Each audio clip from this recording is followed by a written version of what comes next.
In this video, I'll show you how to check the activation date of your Samsung phone. First, open your device settings. Scroll down and tap on About Phone. This will instantly show your phone's IMEI number.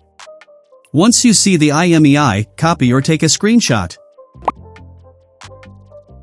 Now open any browser. Open this site.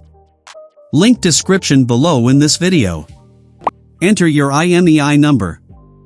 Tap on I'm not a robot. And enter. Within seconds, it will show you details.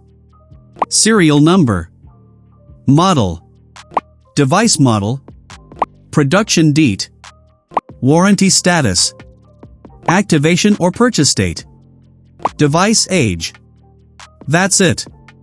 Your Samsung activation date is right there. If this video helped, don't forget to like, share, and subscribe for more tech tips.